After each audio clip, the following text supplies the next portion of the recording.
Let's give it up one more time, Senator Friedman. Awesome, excellent. Our next speaker is a gentleman in recovery. He works as a peer support specialist and community engagement coordinator. He's also a motivational speaker in the Boston area where he was born and raised.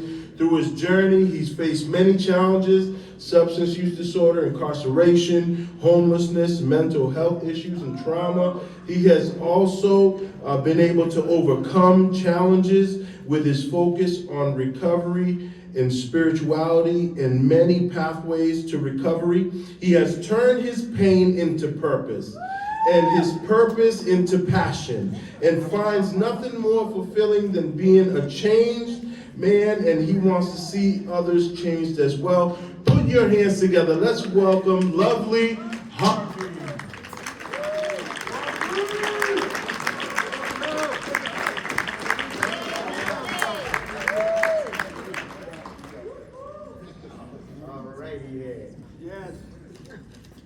Hi. Hello, everybody. How y'all doing? How you doing, lovely? I am doing just lovely, Leah. Thank you for asking. Okay, so what he just said with the introduction pretty much summed it up. Right? Okay, so my name's Lovely Harvey. I am in long-term recovery. I do have the disease of addiction. However, I am not suffering from the disease of addiction anymore or struggling from the disease of addiction anymore. Before I say like the titles and the things that I do out in the community, first and foremost, I'm a human being. I'm a good-hearted person. I'm a father of 3. I have 10 grandchildren. I care about my community. I'm an activist, I'm an advocate, and I want to see everybody win. Jail has never been the solution for me. It was always get in that cell, come out, play dominoes, play cards, get treated like a piece of crap, get looked down on because of the stigmatism and the negativity that was created to continue to perpetuate prisons instead of treatment facilities. So many people right now are sitting in those jails that should be somewhere getting some treatment. That should be somewhere getting some help. That's right, you can clap, David. That's right, Doc. Because it's the truth, right? And I would love to be able to just come up here and say, okay, this is what I heard because somebody else said it. But it's not what I heard. It's what I lived. It's what I experienced. It's what I've actually gone through in my own life, right? So just to share for transparency, at the end of the road for me, I ended up in wheelchairs several times, right? Diagnosed more than likely not gonna be able to walk again, right? Always in the hospitals from overdoses or in a prison cell because at the time I wasn't using the tools to figure out my pathway to not continue to damage and mess up my life, right? So they added insult to injury with the continuation of the suffering, right? It was the waking up in hallways, the paying a quarter to go in a portable bathroom and finding a way to rig the portable bathroom so I could use it for sleeping purposes. It was not going home for years, not weeks, not months, for years. I was homeless with a home, right? People would be on the bus going to work in Nubian Square. They'd ride by me on the bus going to work, and then they'd be coming from work. And I'd be in the same spot. The night would pass. The next day would come. They'd be on their way to work, and I'd be in that same spot. I had given up, I was stuck, and I thought there wasn't a way out, right? Fast forward, because like I talk about all the places that I was a mess, right? Because I have my own business as well, and this isn't a shameless plug for my business, but the name of my business is called Mess to Message, because I went from a mess to a message, right? Everywhere I was a mess at, I'm now a message. The same hospitals I came in ambulances from overdoses, I work in those hospitals today. Let's go, lovely. With the same doctors that used to work on me, now they work with me, Come on, son. right? Come on, lovely. That respect my opinion and my information and my knowledge and my experience. The same courthouses where I got like 150 bops, because I really grew up in Roxbury Court, right? And for anybody that doesn't know what bops is, it's like the board of probations. That means how many times you've been in front of the judge. So I used to like kind of wear that as a badge of honor, like, man, but what it really means today, now, is I'm not good at crime. Like, I suck. I suck at being a criminal. That's what it boils down to, right? The same courthouse. I walk up into that courthouse and stand up and speak up and represent clients. Like, I get to walk in the courthouse to put my stuff through the thing. Sometimes they just let me go around like I'm really important. And I get to talk like I'm here for my clients. I get to say, Nice. but judges respect my process enough, right? As well as everybody in this room who plays a part in my process, right? To allow these people to walk out those courthouses with me and get treatment, right? Same place that I was a mess. Now I'm a message, right? Now, I have to talk about, like, so it's the courthouses, it's the hospitals, it's definitely the prisons, because I was actually allowed with two of my friends, right? Where we created a program that we were able to take inside the prison, right? To be able to start educating individuals on a pathway coming out the prison due to the lack of, right? We found a niche, we found a hole, we found a niche, we seen the gap, and for a time they let us do that. However, out here with the opportunities, the resources, and the options, make your pathway to success and recovery a much better process. It's so hard for an individual to walk out of a jail, a prison, an institution of incarceration and just get into life. That's right. There has to be a building, a starting point, an elevation process, and a building point. I would not have been able to walk out of a jail and go straight to life. I needed help. Yes. I needed information. Yes. I needed services. Yes. I needed resources. I needed a me. And then I found some people like me that were ahead of me in the journey that said, hey man, you could do it like this, right? Mind blowing. So in my community, I led everybody in a negative manner. I sold dope, I played with guns, I went to jail, and I was the leader, right? Had a lot of nice things. So people looked up to me, people idolized me, people followed me, people listened to me, right? And then they watched me ruin my life, right? Now, speed it up, years later.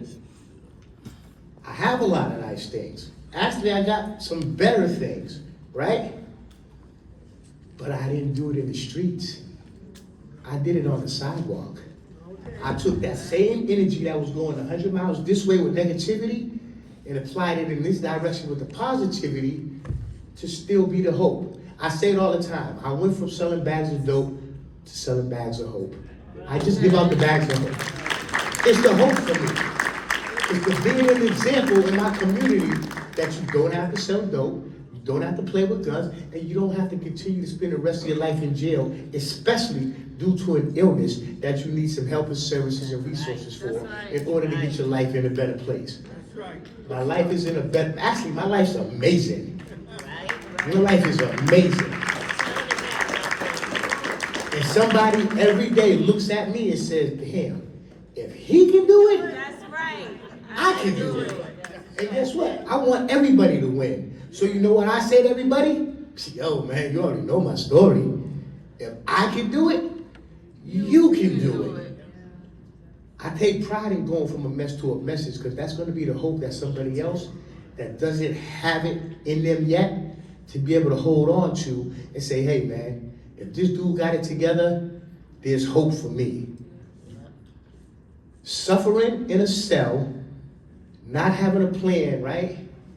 Not having any information, any resources, any direction, any hope. You know what that leads to? Ending up back in that cell. That's right. If you're lucky enough or blessed enough not to overdose in between. That part. I tell people all the time, if you don't make a plan while you are here, your plan is to come back here. Because that's my story.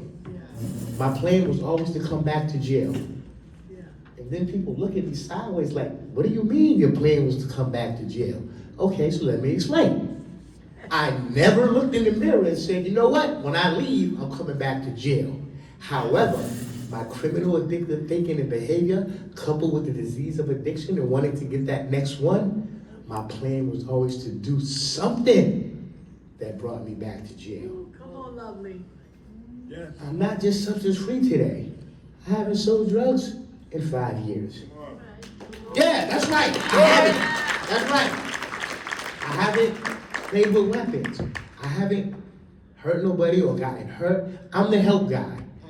I have 2 full-time jobs in my own business. I'm never not working. But you know what? With 4 phones on the front seat of my car, right? I'm always available to help somebody else. Because that's what makes me give back, be a product of what was, to show somebody a product of what is now. Yes. Like, I'm not that person that I used to be. So I'm gonna end with just an example, right? A community health worker, when you have the hours and you have the people that sign off, right? Anybody in here a community health worker? Got your community health worker license? One person, just tell me, one person, how long did it take you to get that community health worker license? Can anybody tell me? Couple of weeks? Couple of weeks, right? I put my paperwork in last year. Let me just be clear about this. I'm talking about removing barriers and obstacles to social determinants of health and prosperity and being able to move productively in this field where we're the ones who make the difference, right? I put my paperwork in last year. They had me jump through so many hoops and over so many hurdles and run to all these courthouses, right? That when I finally, a year later, almost maybe 7, 8 months, right? Had the hearing, they said, wow, we're gonna need more time. And then they postponed my hearing to another hearing, right? Speed it up to the hearing that was postponed. So we have that hearing. You know, I speak, you know, and as you can tell, I'm very articulate, I'm well-spoken, I choose my words wisely. And at the end, the attorney for the executive board says, yeah, I'm gonna say we shouldn't give him this license because I don't see a balance, because he's been doing his thing for 5 years now. That's fine. But, you know, his record goes back to when Jesus walked, right? So I'm sitting there like, wow, really? Mind you, community health worker, everything that it defines, describes, right, I encompass. I am that every day, right? All day, right? So after she said, yeah, she would recommend that the board doesn't do it, right? The last key piece that she said was because she's concerned with the safety of the community. So I woosah. And I said, may I speak? She said, yeah, and I said, so, like I said earlier, whether you approve me for the license or not, I'm gonna continue to do what I do. That's right. It's not that serious to me. However, somebody's gonna come behind me that's gonna need the opportunity afforded to them to be in a position to do what I'm doing.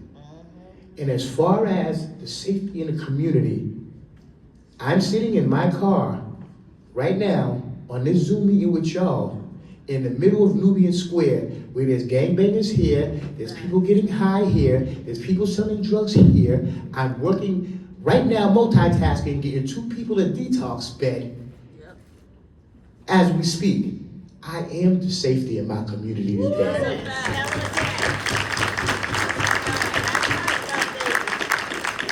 The board took a vote and it was unanimous.